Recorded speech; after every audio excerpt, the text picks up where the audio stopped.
No, no, no, no.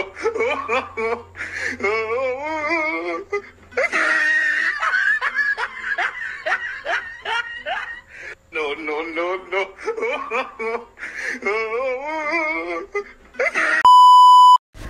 So, hi guys! Ang sakit-sakit na po yung ulo ko dahil sa hindi pa pagre-reveal kung sino ang may piso sa binti. So, ako na lang guys ang magre-reveal kasi hindi ko na kaya yung sakit ng aking ulo.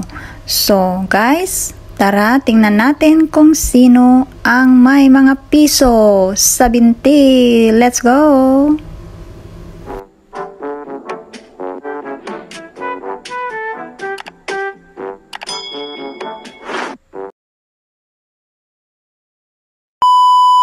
So, ito na guys, i-reveal na natin yung binti na may maraming piso.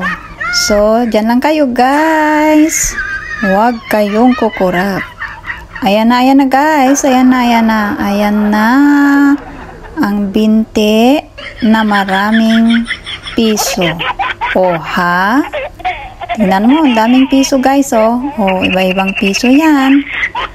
O, pwede ka dyan kumuha ng pambili mo ng kape guys.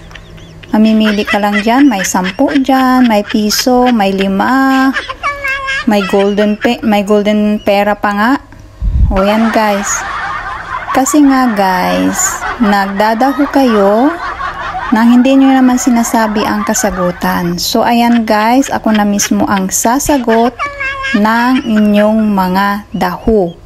So, ayan. Ayan yung 20 pesos guys. Ng iba na yung kulay niya kasi sa tagal na nasa wallet ko. Ayan naman guys, yung gintong pera dito. Ayan. So, yan ang mga piso sa binti. Ayan guys. So, ano pa masasabi nyo, ha? Sino pa guys ang idadaho nyo? At ako na guys ang sasagot. So, ano pa Don Ariston? Ano pa ang iyong idadaho? So, ayan na guys ha. Malinaw na sa inyo kung sino yung may binti na maraming piso. At hindi lang piso guys. May tig 20 pa, may 5 piso, may 10 piso. Lahat na nandyan guys. So, kung gusto nyo bumili ng kape, pwede na lang kayo dyan kumuha sa aking binti. Oo, yan. Yan yung aking binti na maraming piso. So, I hope na nag-enjoy kayo sa aking video. So, guys, inuulit ko guys, bawal dito ang sarado ang isip. Ayan guys.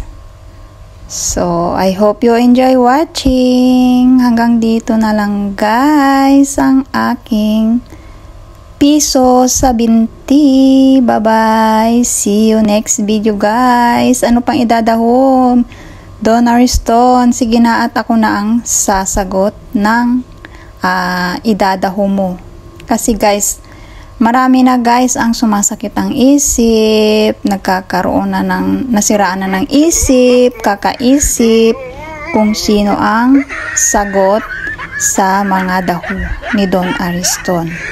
So, para mas madali guys, ako na ang nagsabi kung sino ang maraming piso sa binti.